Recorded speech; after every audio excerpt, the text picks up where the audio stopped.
بسم الله الرحمن الرحيم. السلام عليكم ورحمة الله وبركاته. اخوانا عاملين ايه؟ يا رب تكونوا بخير. مبروك عليك يا اهلي، مبروك عليك يا اهلي. الخطيب يعلن التعاقد مع نجم منتخب مصر ب 80 مليون جنيه. وفاروق جعفر تصريح ناري وتصريح جميل جدا: لن اخطف لاعبين من الاهلي، وهناك علاقة تاريخية بيني وبين كابتن محمود الخطيب. قبل ما نروح للنادي الاهلي والتعاقد مع نجم منتخب مصر ب 80 مليون جنيه، نروح للكابتن فاروق جعفر. الكابتن فاروق جعفر بيقول ان والمرشح لمقعد الرئيس في انتخابات القلعة البيضاء القادمة انه لن يخطف لاعبين من النادي الاهلي. أكد فاروق جعفر خلال ندوة في المصري اليوم أن هناك علاقة تاريخية بينه وبين كابتن محمود الخطيب، ويجب عندما يتحدث شخص عن كرة القدم أن يكون لاعبا ورمزا من رموز النادي. ووصل كابتن فاروق جعفر تصريحه وكلامه وقال: نحتاج إلى لجنة فنية تتكون من رموز النادي لكي تدير كل ما يتعلق بكرة القدم داخل النادي، وعلى رأسها حسن شحاتة.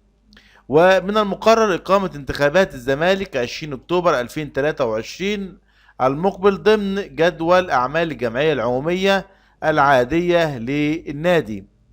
أنا فعلا عجبني تصريح كابتن فاروق جعفر لما قال: لن اخطف لاعبين من الاهلي، وهناك علاقة تاريخية بينه وبين كابتن محمود الخطيب. وفعلا هناك علاقة تاريخية بين كابتن فاروق جعفر وكابتن محمود الخطيب، حتى الاتنين كانوا في وقت من الاوقات مسكوا منتخب مصر. نروح بقى للنادي الاهلي. مصادر مطلعة في النادي الأهلي بتقول إن كابتن محمود الخطيب أعطى تعليمات واضحة إلى أمير توفيق مدير التعاقدات والتسويق في القلعة الحمراء، وذلك بشأن حسم صفقة جديدة وصور في غضون الساعات المقبلة، وهذا تنفيذا لرغبة المدير الفني السويسري مارسيل كولر، والذي طلب من الإدارة حسم بعض الصفقات المميزة في فترة الانتقالات الشتوية التي تفتح أبوابها في شهر يناير القادم. النادي الأهلي بيحسم صفقة جديدة. أشارت التقارير الإعلامية بأن النادي الأهلي قد تمكن بالفعل من التعاقد مع لاعب منتخب مصر ونجم الزمالك السابق عمر كمال عبد الواحد لاعب مودرن فيوتشر الحالي، وذلك لمدة 4 سنوات كاملة تبدأ من يناير 2024.